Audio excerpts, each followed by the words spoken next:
8월 20일 주일 예배 오신 성도님들을 주님의 이름으로 환영합니다. 다 함께 자리에 일어나셔서 찬양하며 예배로 나아가도록 하겠습니다.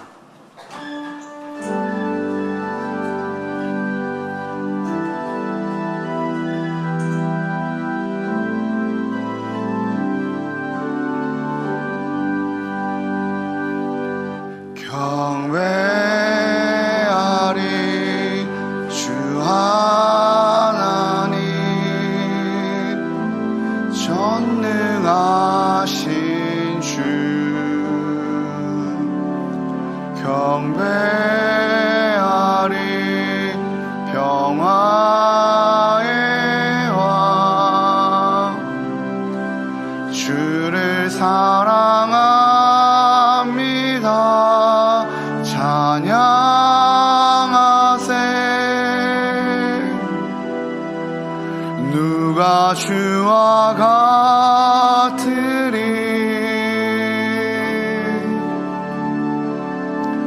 경배하리 주 하나님 전능하신 주.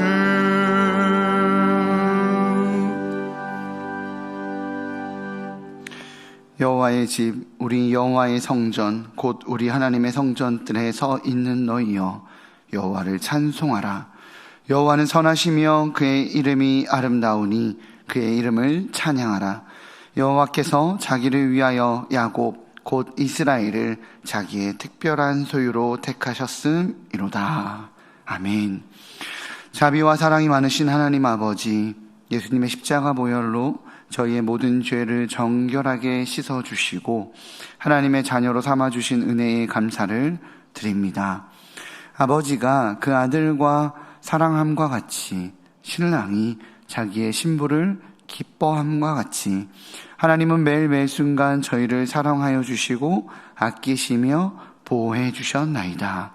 거친 세상길에서 저희와 동행해 주셨던 하나님께서 오늘은 거룩한 주일을 맞이하여 저희를 예배의 자리로 모으셨나이다. 그 크신 사랑에 응답하여 이 시간 마음과 뜻과 정성을 다하여 예배하오니 영광을 받아 주옵소서. 예수님의 이름으로 기원하옵나이다. 아멘. 찬송가 10장으로 함께 찬양하시겠습니다.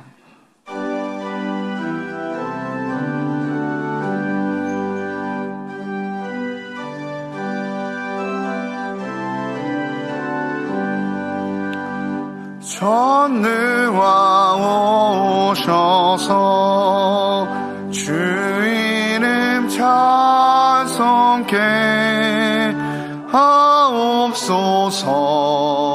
영광과 권능의 성부여 오셔서 우리를 다스려 주옵소서. 강생한 성자여 오셔서 기도를 들으소서. 택하신 백성들 복 내려 주시고 거룩한 마음을 주옵소서. 위로의 주 성령 오셔서 큰 증거 주옵소서. 전능한 주시여 각 사람 마음에서 떠나지 마시고 계십소서. 성삼위일체께 한없는 찬송을 드립니다. 존귀한 주님을 영광 중 배웠고 영원히 모시게 하옵소서.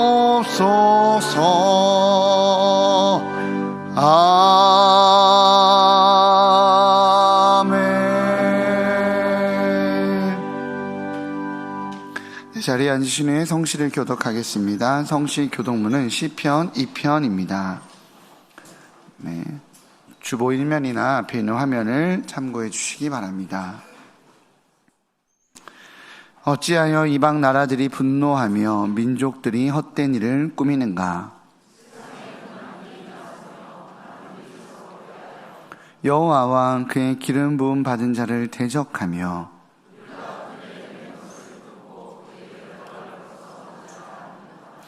하늘에 계신 이가 웃으시며 그때 분을 바라며 진노하사 그들을 놀라게 하여 이르시기를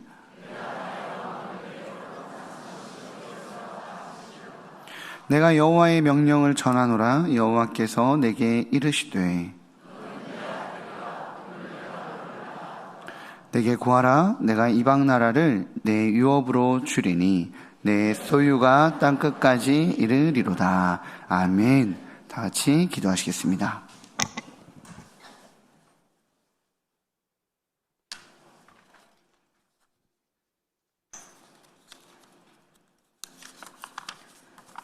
할렐루야. 우주 만물의 창조자 되시며 세상 만물의 주관자 되시는 하나님을 찬양합니다. 죄와 허물로 죽을 수밖에 없는 저희를 창세전에 그리스도 안에서 택하사 사랑 안에서 하나님 앞에 거룩하고 흠이 없게 하시니 전심으로 감사와 찬송과 영광을 올려드립니다. 지난 한 주간도 혼탁하고 불의한 세상 가운데 저희를 지켜주시고 거룩한 주의 날 하나님을 예배하는 복된 자리로 인도해 주심을 감사드립니다.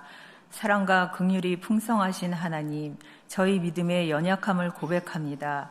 입술로는 하나님을 향한 사랑과 믿음을 고백하지만 실상은 내 삶의 주인이 되고자 기회를 따라 선악과 주의를 맴돌며 마귀에게 틈을 내어주는 어리석은 저희들입니다.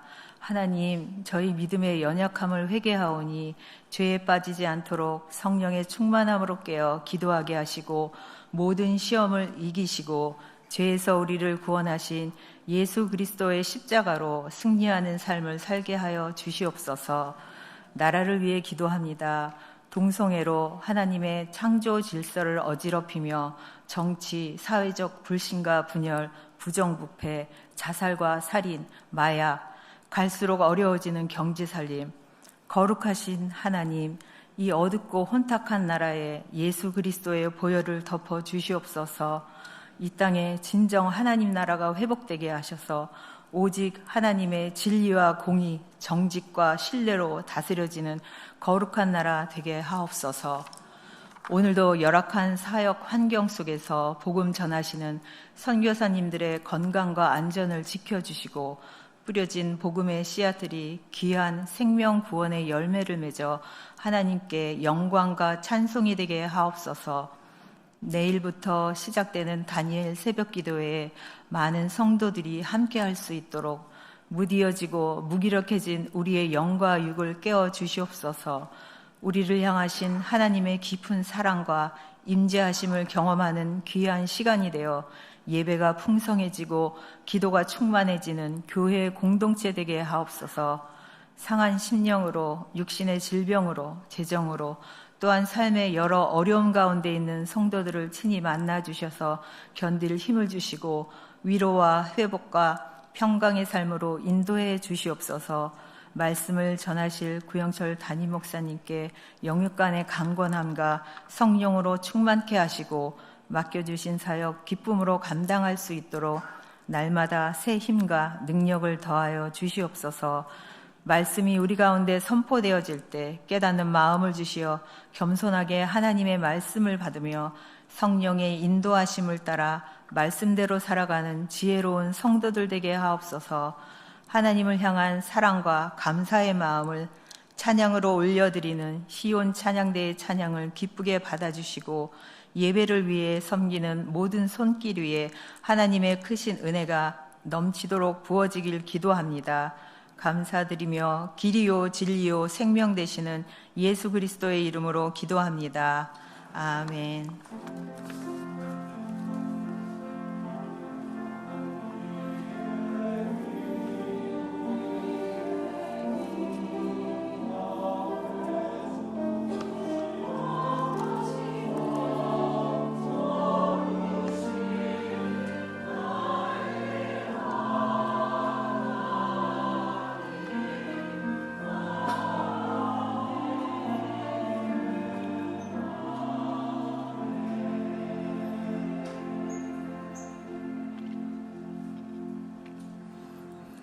네, 자리에 일어나셔서 마음과 정성을 다해 드린 예물을 봉헌하겠습니다.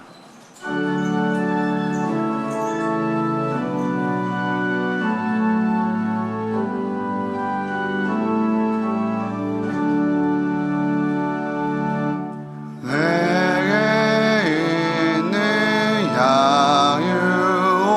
양육감 주께 가져와 그 발 위에 맞추고 깨뜨립니다. 나를 위해 험한 산길 오르신 그 발 걸음마다 크신 사랑 새겨놓았네. 내게 있는 양육감 주께 가져와 그 말 위에 맞추고 깨뜨립니다.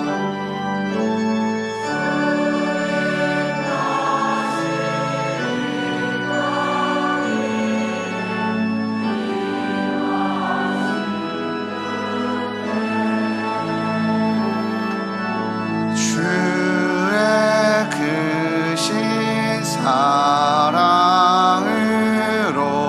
날 받아주소서.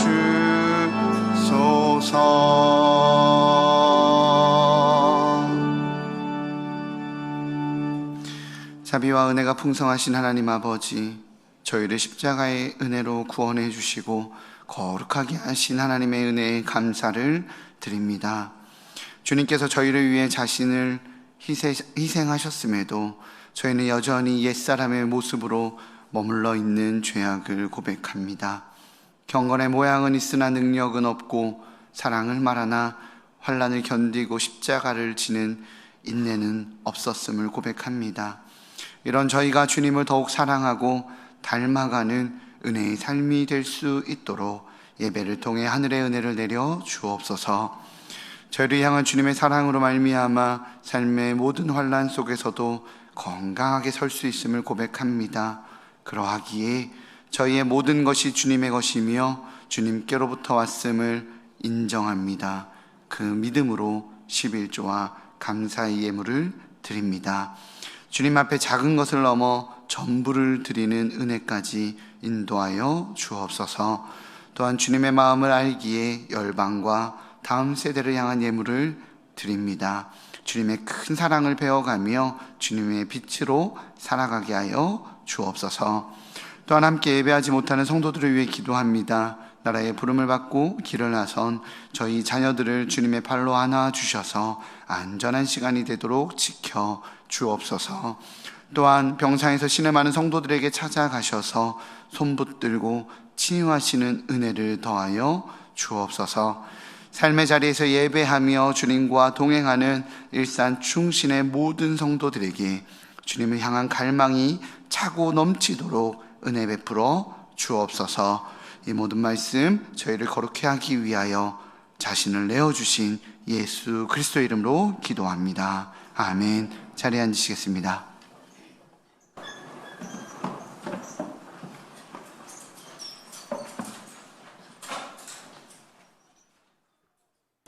네, 나눔의 시간입니다. 우리 옆에 있는 분들과 왕 대신 주님만을 예배합시다라고 축복하며 인사하겠습니다. 왕 대신 주님만을 예배합시다. 네, 교회 소식에 대해서 나누도록 하겠습니다. 주보 사면을 참조해 주시고 PPT 화면을 참고해 주시기 바랍니다.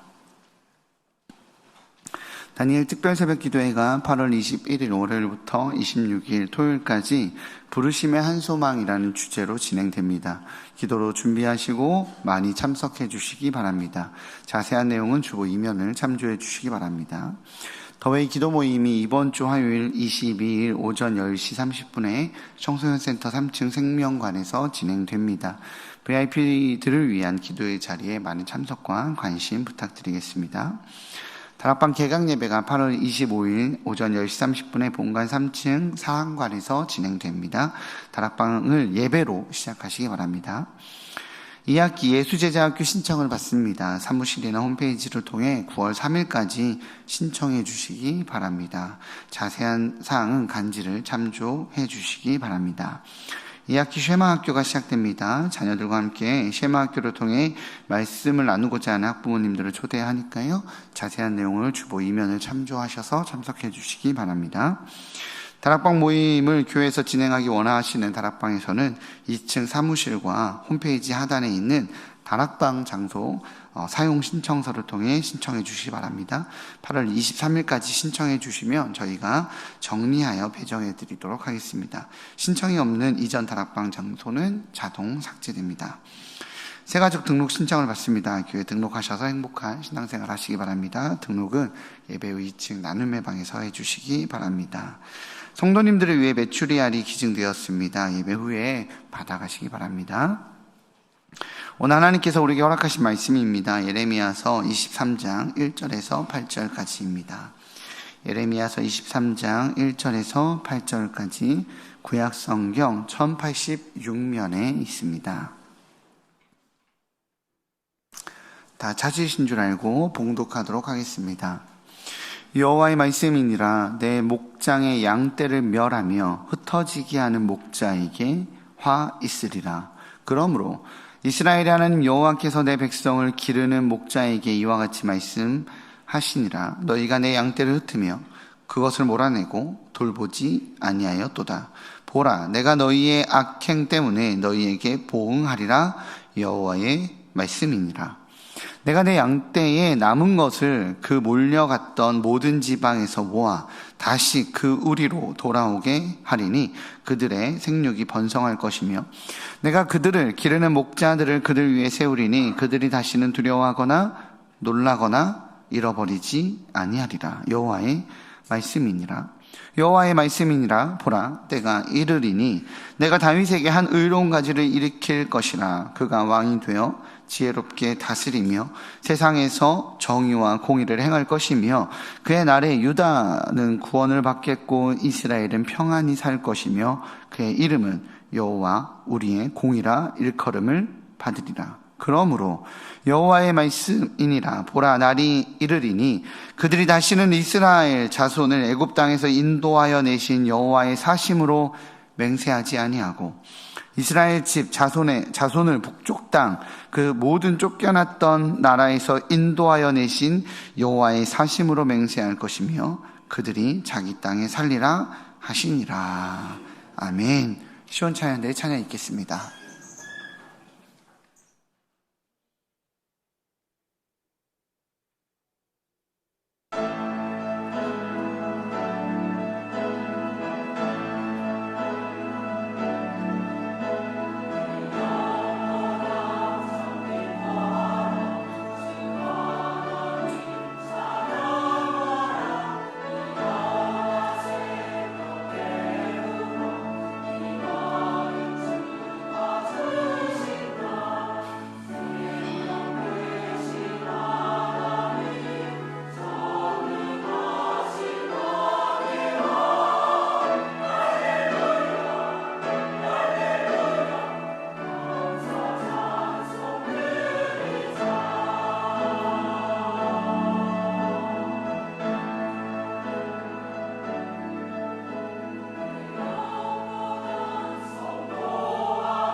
진짜 왕이 오신다라는 제목으로 하나님 말씀 선포될 때에 많은 은혜 받으시기 바랍니다.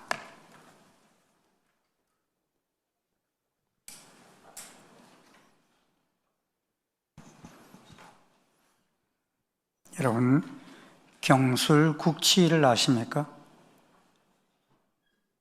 경술국치. 고개를 끄덕끄덕 하시는 분이 한 서너 명 되시는데, 광복절을 아시죠? 우리 얼마 전에 8월 15일 광복절을 맞이하면서 기뻐하며 기념 행사를 했습니다. 그런데 이 광복절이 있다는 것은 나라를 빼앗긴 날이 있다는 뜻이죠. 그걸 다시 회복되었으니까요. 그런데 그 나라를 빼앗긴 날은 사람들이 잘 몰라요. 찾은 날은 알면서. 이완용은 들어보셨나요? 예, 이완용은 잘 압니다. 조선의 마지막 왕인 순종은 일본의 엄청난 압력을 받는 가운데서도 한일 합방 조약에 서명을 하지 않았어요. 그러기에 조선의 총리 대신을 지낸 이완용이 일제에 대한민국의 주권을 넘겨주는 문서인 한일 병합 조약에 대신 서명을 하는데, 이 서명한 날이 1910년 8월 22일이에요. 오늘 며칠이죠? 20일이죠. 내일 모레가 그 서명한 날이고, 이걸 공포한 날이 8월 29일이에요. 그래서 8월 29일을 경술국칠이다. 그 경술년이었기 때문에 경술국칠이다. 이렇게 말합니다. 8월은 이 광복절과 경술국칠이 다 함께 있는 달이에요. 온 백성은 나라를 잃은 그 아픔 앞에 고통하며 부르짖었던 날이 이 8월에 있었습니다. 어느 나라가 흥할 때 백성은 뒷전일 때가 많으며, 나라가 망할 때 백성은 맨 앞에서 그 많은 고통을 겪게 되었습니다. 이스라엘이라고 다르겠습니까? 이스라엘은 하나님이 왕이었던 나라입니다. 그런데 이웃 나라들처럼 눈에 보이는 사람 왕을 백성들이 요구하기에 사람 왕이 세워지게 되었죠. 그리고 왕이 세워진 이스라엘은 남북으로 갈라져 때로는 서로 힘을 합치기도 하고 서로를 또 때로는 공격하기도 합니다. 그리고 그 누구보다 빠르게 우상을 따라갔고, 이제 북이스라엘의 멸망에 이어 남유다의 멸망을 바라보고 있습니다. 무엇이든 결과가 일어나면 일이 잘못된 원인을 찾게 됩니다. 그런데 오늘 이 말씀에서 하나님은 이스라엘에게 그 멸망의 원인에 대해 지적을 합니다. 그 멸망의 원인이 무엇입니까? 본문 1절은 이렇게 이야기합니다. 1절 말씀을 우리 세 번역으로 한번 같이 읽어보시겠습니다. 시작. 내 목장의 양떼를 죽이고 흩어버린 목자들아, 너희는 저주를 받으라. 나 주의 말이다. 네. 오늘 그 심판의 대상으로 지목되는 것이 무엇입니까? 바로 목자이다 그랬습니다. 이스라엘의 악한 목자인 이 왕들은 세상을 사랑하며 세상을 따랐습니다. 이때 하나님 말씀을 대언하기 위해서 보냄받은 선지자가 있었는데 그가 누구냐? 예레미야입니다.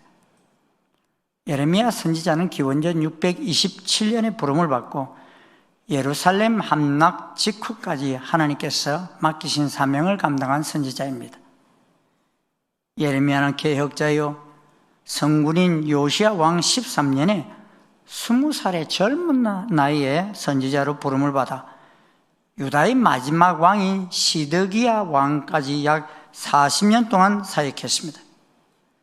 특히 유다의 예루살렘이 바벨론에게 함락되고 수많은 백성들이 바벨론 포로로 끌려갈 때 예레미야도 포로로 끌려가기까지 1년 정도 하나님의 말씀을 선포했던 가장 암울했던 시기의 선지자입니다.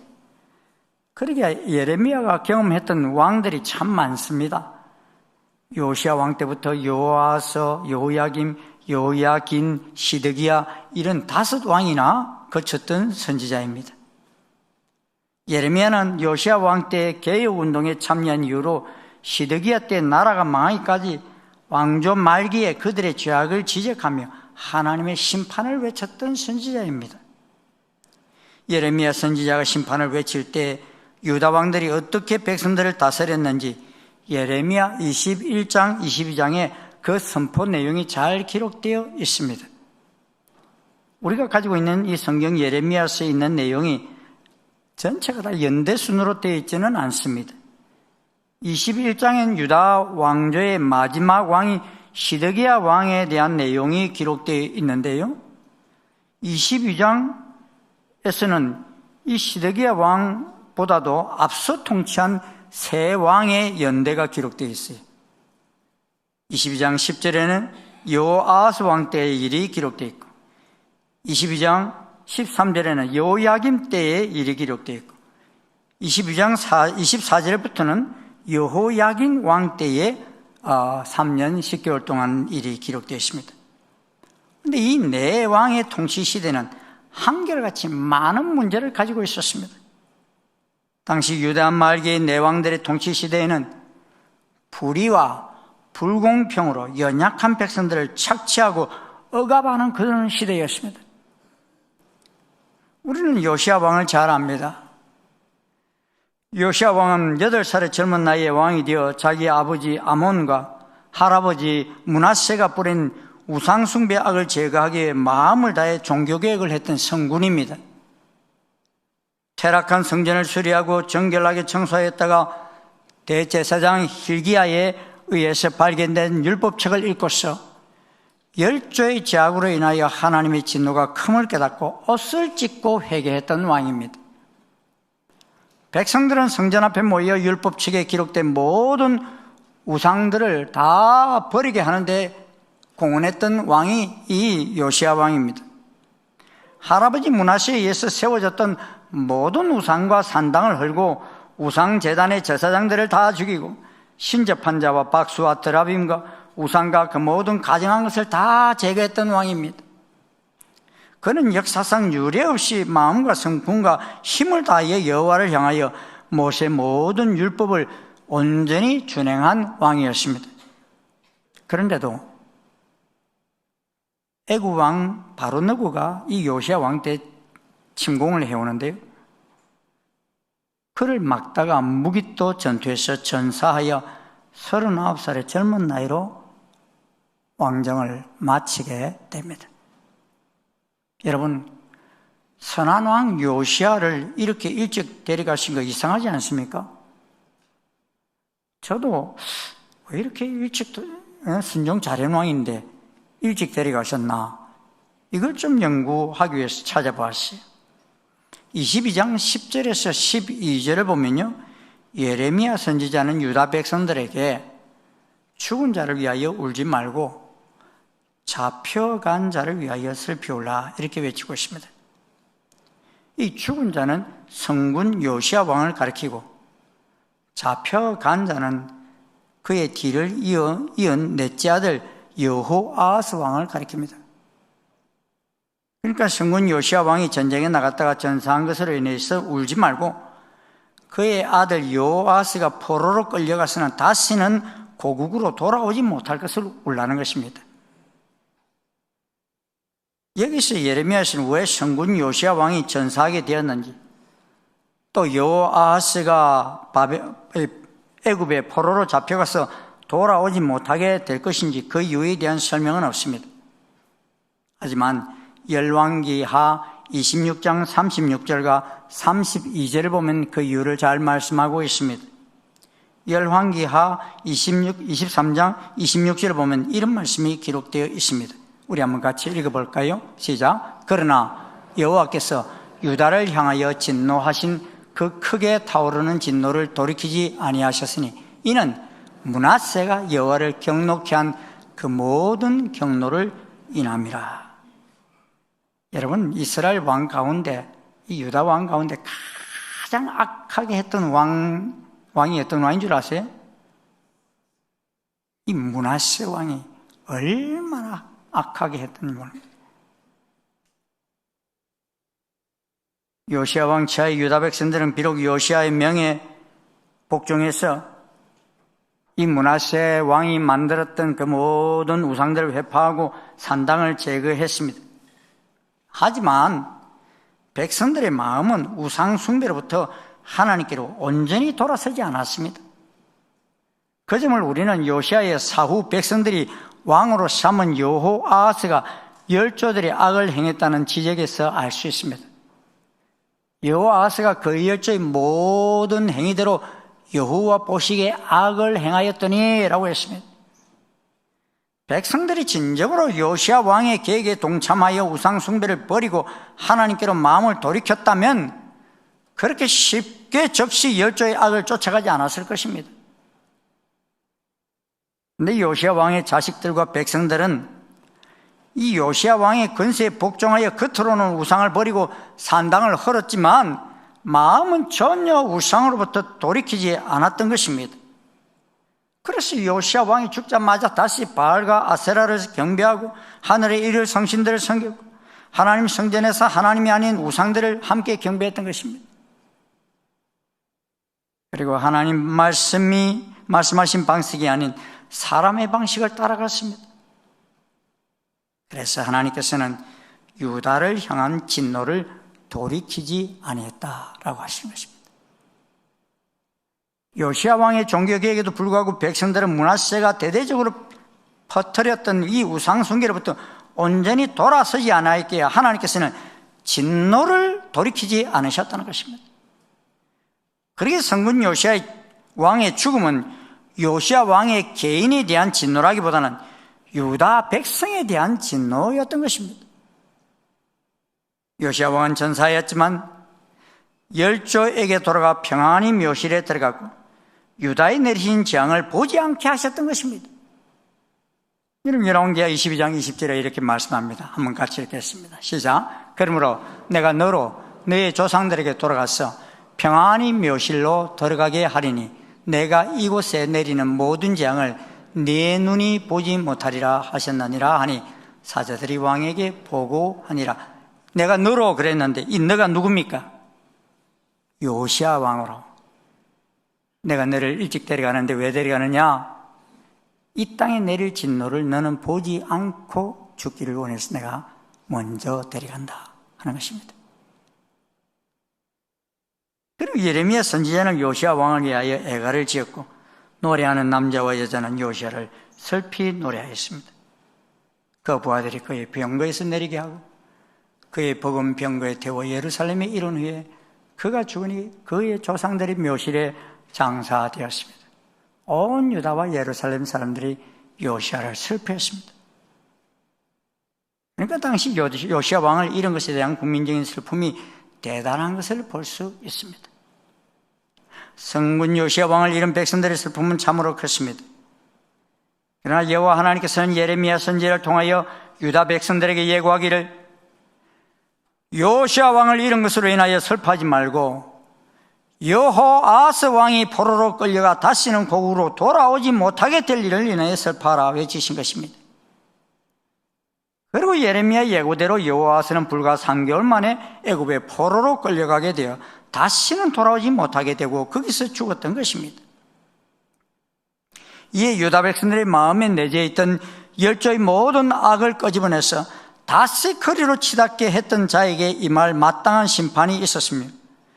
유다의 왕이 이방 나라에게 포로로 끌려감으로 인해서 유다는 다시 애굽의 속국이 되었던 것입니다. 유다가 노예가 될 것을 인하여 슬퍼하라 한 때로부터 불과 3개월 만에 그 예고가 그대로 다 성취된 것입니다. 그래서 애굽 왕 느고는 요시야의 아들 여호아하스를 폐위시키고 친애굽인인 여호야김을 왕으로 세웁니다. 그런데 여호야김도 하나님과 백성의 관심을 두지 않고 자신의 위엄을 드러내기 위해 거대한 토목 사업에 몰두합니다. 이때 예레미야 선지자는 계속해서 북방에서 오는 심판에 대해서 반복해서 예고합니다. 그 북방 나라가 어느 나라입니까? 예레미야서에는 갈대아인이라고 나오는데 바로 바벨론 왕국을 말합니다. 하나님께서는 바벨론에게 항복하여 살라고 말합니다. 너희들 바벨론에게 항복하라 말합니다. 70년 동안 종으로 팔려가겠다 말합니다. 그래서 이 예레미야에서 보면요, 갈대아라는 나라가 46번 언급되고 있고 바벨론이라는 말이 154번 언급되고 있고 항복하라는 말이 11번 언급되고 있어요. 하냐냐와 같은 거짓 선지자들은 저 예레미야 예언이 거짓이라고 하면서 하나님은 자신에게 내가 바벨론 왕의 멍에를 꺾었다라고 그렇게 말씀하셨다고 말합니다. 이스라엘이 바벨론 왕의 공격을 이겨낸다고 거짓 예언을 하였습니다. 근데 왕들은 대부분 여러분 예레미야의 말을 들었을 것 같아요? 거짓 선지자의 말을 들었을 것 같아요? 대부분 다 이긴다는 그 예언에 귀를 기울이고 예레미야의 말을 듣지 않았어요. 그래서 주전 601년에 여호야김은 바벨론으로부터 독립을 시도합니다. 하지만 유다는 참패를 당하고 얼마 후 여호야김은 죽음을 맞이합니다. 이로 인해 바벨론은 남유다로 진격하여 예루살렘이 함락되고 여호야긴을 비롯한 많은 지도자들이 포로로 끌려갑니다. 70년간 이어졌던 바빌론 포로 시대가 시작된 것입니다. 멸망하는 유다 왕의 마지막 20대 왕 시드기야는요, 두 눈이 뽑혀요. 아들들은 모두 처형을 당합니다. 그리고 성전과 왕궁은 파괴됩니다.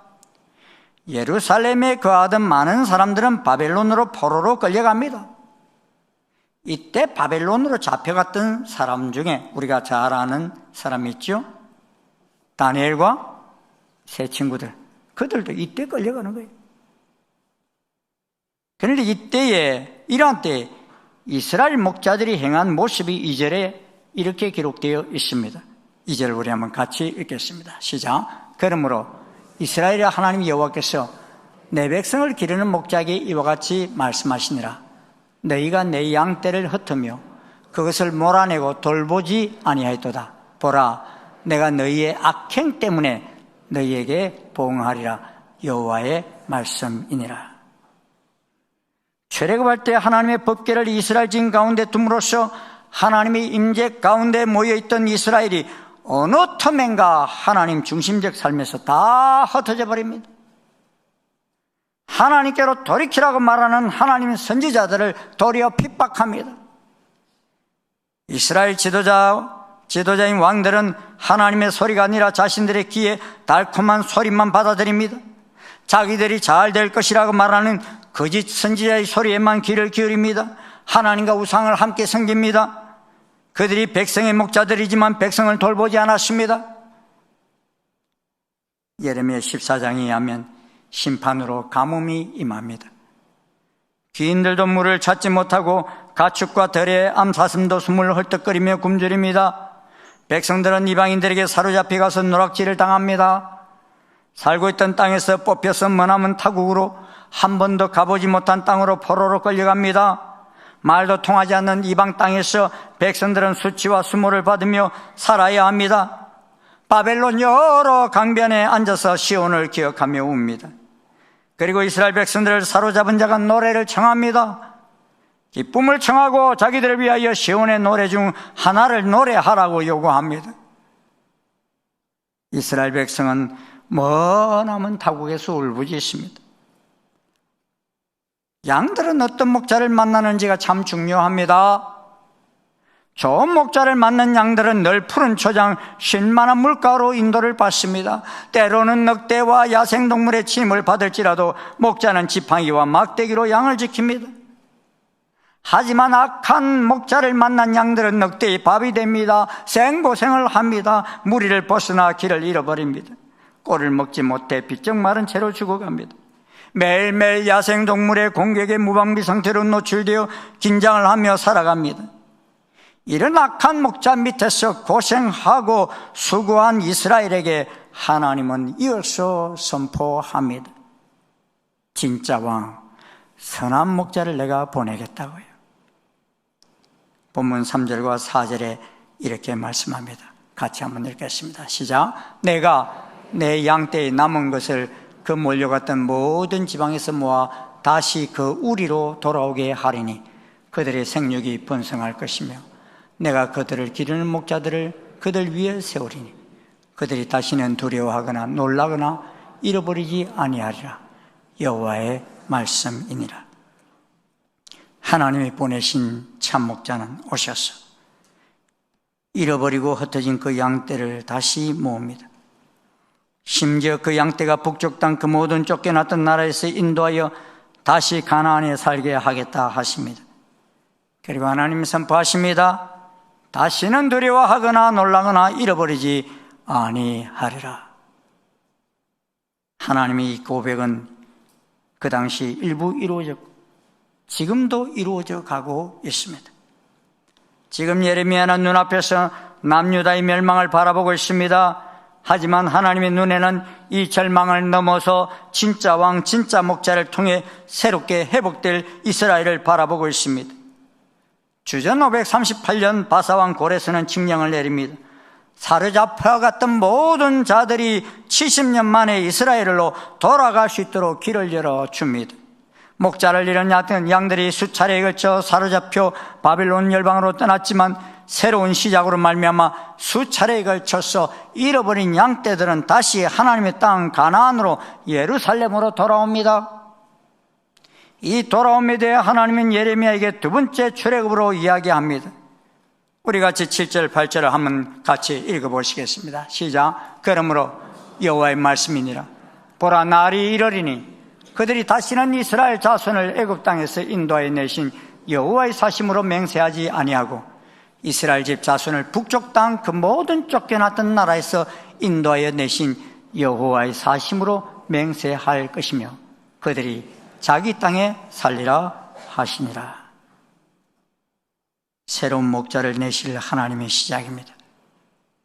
애굽의 종되었던 이스라엘 백성을 가나안으로 돌아오게 하신 하나님께서는 이제 북방 땅과 모든 쫓겨났던 나라에서 인도하기 위해 새로운 목자의 탄생을 알립니다. 그래서 5절 6절에 이렇게 말씀합니다. 5절 6절 같이 읽겠습니다. 시작. 여호와의 말씀이니라. 보라, 때가 이르리니 내가 다윗에게 한 의로운 가지를 일으킬 것이다. 그가 왕이 되어 지혜롭게 다스리며 세상에서 정의와 공의를 행할 것이며 그의 날에 유다는 구원을 받겠고 이스라엘은 평안히 살 것이며 그의 이름은 여호와의 우리의 공이라 일컬음을 받으리라. 때가 이르면 다윗에게서 한 의로운 가지를 일으키신다 하셨습니다. 누구를 보내시겠다는 것입니까? 메시아 예수 그리스도를 보내시겠다는 것입니다. 예수 그리스도의 등장은 하나님의 공의를 충족시킵니다. 죄의 삭은 사망이며 모든 사람이 죄의 법 안에 있습니다. 예수 그리스도는 이 모든 공의를 충족시키십니다. 자신을 십자가에 드림으로 말미암아 하나님의 공의 그 절정을 이루십니다.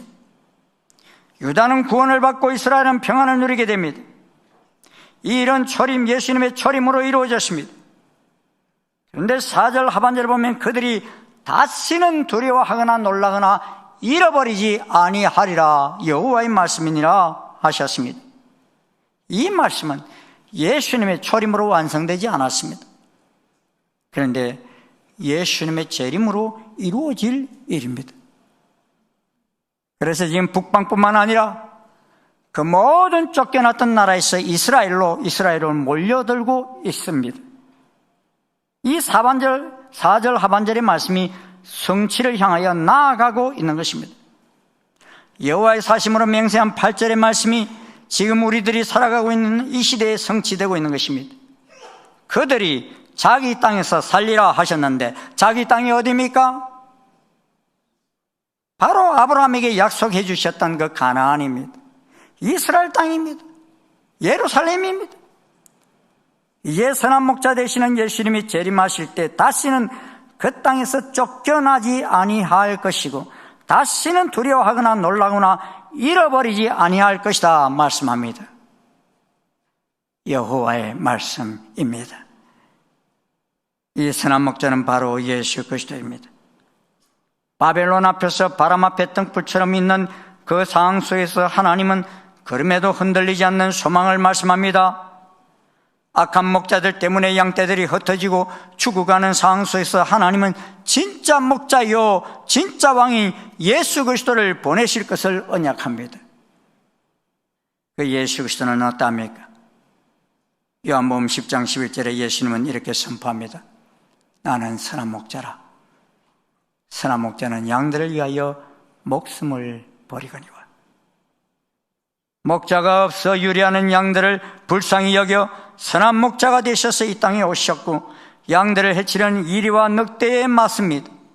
그리고 양들을 위해 목숨을 버리셨습니다. 어떻습니까? 심지어 그 양들이 쫓겨난 그 북방까지 찾아가서 그 백성을 다시 끄집어내십니다. 쫓겨났던 그 모든 나라에서 인도하여 내십니다. 다시 한번 그들을 가나안으로 돌아오게 하십니다. 하나님을 사랑한다고 말하면서도 사람 왕을 구했던 그 백성들, 그리고 그 사람 왕의 타락으로 함께 고생하며 온 열방으로 쫓겨갔던 그 백성을 하나님은 다시 품으십니다. 분노보다 크신 왕의 사랑을 보여주셨습니다. 연약함을 끌어안으시는 하나님의 사랑, 우리에게 그 목자가 있습니다. 그 선한 목자를 경험하고 있습니까? 양은 목자의 음성을 안다고 하는데 우리에게 그 목자의 음성은 들리고 있습니까? 지금 우리는 목자를 두고도 목 잡는 그런 양처럼 유리하고 방황하고 있지 않습니까? 여전히 세상의 악한 목자를 따라다니느라 인생이 바벨론 광야를 걷고 있는 것은 아닙니까? 우리는 우리를 찾아오신 예수님을 만나는 시간이 필요합니다. 바벨론에서 방황하고 있는 우리들을 위해 목숨을 버리기까지 사랑하신 목자를 만나고 그 음성을 들으며 따를 은혜가 필요합니다. 내일부터 다니엘 특별 새벽 기도회가 있습니다. 우리가 한 마음으로 목자 되신 예수 그리스도를 찾아야 할 때가 아니겠습니까? 새벽을 깨우며 바벨론 유혹을 거절하고 우리를 부르시는 하나님을 향해 울부짖으며 다시 한번 목자의 손에 붙들리는 양이 될 수 있기를 소원합니다. 목 잡는 양의 삶에서 돌아오십시오. 악한 목자의 손이 아닌 예수 그리스도의 손에 붙들리십시오. 진짜 왕이 오셨습니다. 선한 목자 되신 우리 왕이 다시 오십니다. 여러분, 이스라엘이 멸망하면서 많은 젊은이들과 귀인들이 바벨론 포로로 잡혀갔습니다. 그렇게 잡혀간 이들 가운데 다니엘과 세 친구도 포함되어 있습니다. 여러분, 다니엘서 1장 1절에 보면 유다 왕 여호야김이 다스린 3년이 되는 해, 바로 이 예레미야가 사역했던 그때인 것을 보게 됩니다. 그런데 바벨론에 잡혀간 상황 속에서도 하나님을 예배하며 기도하기를 쉬지 않았던 다니엘에게 보여주신 것이 무엇입니까? 느부갓네살이 다스린 지 2년이 되는 해에 느부갓네살이 꿈을 꾸는데 그 꿈을 해석할 자가 없습니다. 그래서 갈대아 지도자들이 다 죽음을 맞이하게 될 지경에 이르렀는데, 그때 다니엘은 왕에게 나아가 하나님께로부터 받은 그 꿈과 해석을 말하여 줍니다. 느부갓네살은 큰 신상을 꿈꿉니다. 보았습니다. 그 우상의 머리는 금으로 되어 있고 가슴과 두 팔은 은으로 되어 있고 배와 넓적다리는 노시요, 또 그 종아리는 쇠요, 그 발은 얼마는 쇠요, 얼마는 지렁이였습니다. 그런데 왕이 보니까 손을 대지 아니한 돌이 나와서 신상의 새와 진흙의 발을 부서뜨리는 꿈을 꿉니다. 그리고 그 우상을 친 돌은 태산을 이루어 온 세계에 가득하는 이런 꿈을 꾸었습니다. 여러분, 금이 어느 나라라고요? 금신상, 바벨론 왕국을 뜻합니다. 그리고 은으로 상징된 것은 바벨론 다음으로 세워질 메대와 바사 왕국입니다. 두 팔이잖아요. 메대, 바사. 예? 참 이렇게 꿈이 정확한 것을 보게 됩니다. 그리고 노스로 상징된 메대, 바사 다음으로 올 나라가 누구냐? 알렉산더 대왕을 아시죠? 그 알렉산더 대왕이 다스렸던 헬라 왕국입니다. 헬라 왕국은 또 하나입니다. 그 배가 이게 하나잖아요. 예? 그리고 그 밑으로 철로 상징된 나라가 나오는데 허벅지 부분이죠.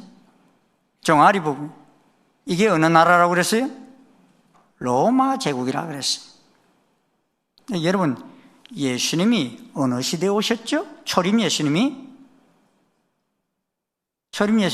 이 제국 중에 어느 제국 때 왔어요? 로마 제국 때 오셨죠. 역사 모르시나요?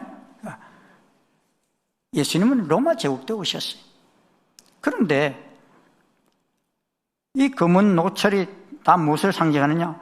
다니엘이 꿈을 해석할 그 시대는 검으로 되었던 바벨론 시대고, 예수님이 오신 시대는 철의 시대인 로마 시대인데, 큰 뜨인 돌이 와가지고 내리치는데, 이건 어디를 때립니까 지금?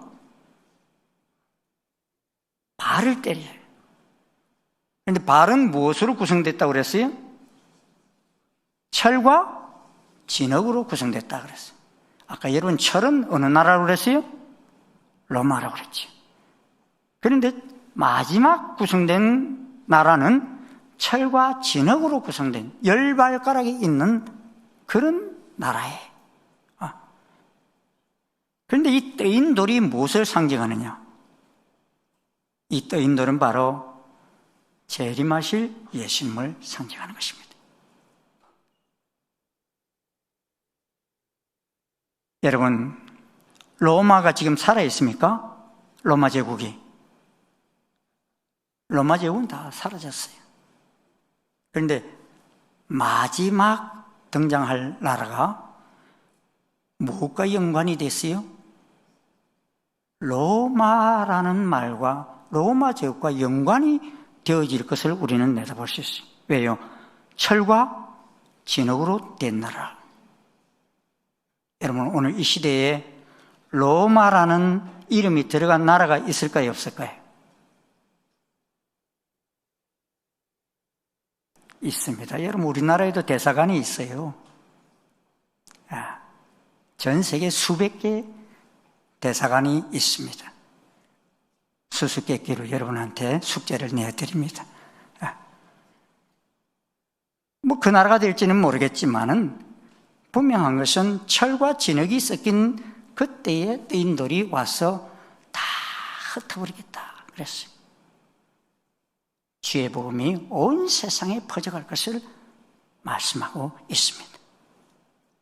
그러한 때에 주님은 진짜 왕이 되셔서 영원한 왕으로서 이 땅을 다스리기 위해 다시 오실 것이다 하는 것입니다.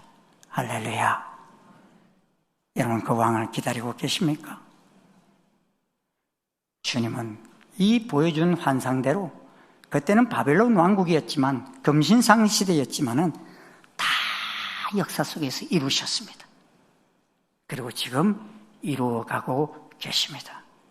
언젠가 뜨인 돌이 날아오는 우리의 진짜 왕 되시는 예수님이 이 땅에 오셔서 영원히 다스리는 주님의 나라가 건설되어질 것입니다. 우리 모두는 그 나라를 생각하면서 오실 진짜 왕을 기다리며 주님과 함께 달려가는 복된 주의 백성 되시기를 축원합니다. 기도하시겠습니다. 고마우신 하나님, 감사합니다. 주님은 우리의 왕이 되시기를 원하셨고 우리를 다스리기를 원하셨지만 우리 인생은 아버지 하나님, 보이는 왕을 요구하다가 많은 악한 왕들을 만나 얼마나 엄청난 고생과 시련과 아픔을 겪었는지 모릅니다. 하지만 주님, 주께서는 우리 인생들을 버리지 아니하시고 우리를 구원하시기 위해서 진짜 왕으로 이 땅에 오셔서 다시금 우리를 아버지 회복시켜 주시고 하나님의 영원한 나라를 아버지 하나님 함께 다스리게 나아가게 하실 것을 저희들이 바라봅니다. 선한 왕, 진짜 왕 예수님, 주님의 오심을 저희들 사모하며 기다립니다. 이제 떠인 놀이 되셔서 이 땅에 오실 주님을 저희들이 바라봅니다. 주 예수여, 어서 오시옵소서. 진짜 왕으로 우리 가운데 오셔서 우리 가운데 자정하여 주시고 우리를 다스려 주시옵소서. 우리 모두는 주님, 이 악한 왕의 아버지 바벨론 시대를 아버지 사모하며 쫓아가지 않게 도와주시고 우리 속의 모든 우상들을 다 제해버리고 여호와 하나님을 진짜 왕으로 모시며 우리 가운데 모시고 승리하는 복된 주의 백성들에게 역사해 주시옵소서. 그래서 우리들이 받는 땅마다 그곳에 하나님의 나라가 건설되어지게 도와주시옵시고 여호와 하나님을 영화롭게 하는 저희 모두가 되게 역사해 주시옵소서.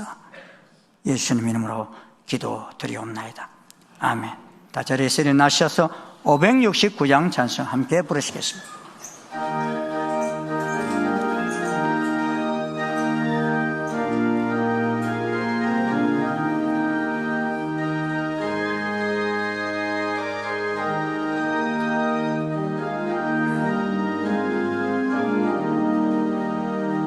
선한 목자 되신 우리 주 항상 인도하시고 푸른 풀밭 좋은 곳에서 우릴 먹여주소서. 선한 목자 그새 주여 항상 인도하소서. 선한 목자 그새 주여 항상 인도하소서. 양의 문이 되신 예수여 우리 영접하시고 길을 잃은 양의 무리를 항상 인도하소서. 선한 목자 그새 주여 기도 들어주소서. 선한 목자 그새 주여 기도 들어주소서. 흠이 많고 약한 우리를 용납하여 주시고 주의 넓고 크신 은혜로 자유 얻게 하셨네. 선한 목자 그새 주여 지금 나아갑니다. 선한 목자 그새 주여 지금 나아갑니다. 일찍 주의 뜻을 따라서 살아가게 하시고 주의 크신 사랑 베푸사 따라가게 하소서. 선한 목자 그새 주여 항상 인도하소서. 선한 목자 그새 주여 항상 인도하소서.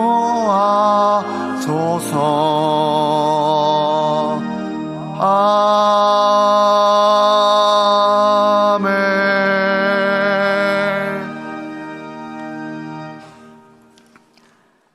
여러분, 하나님의 말씀은 1.1획도 틀림없이 성취되어집니다.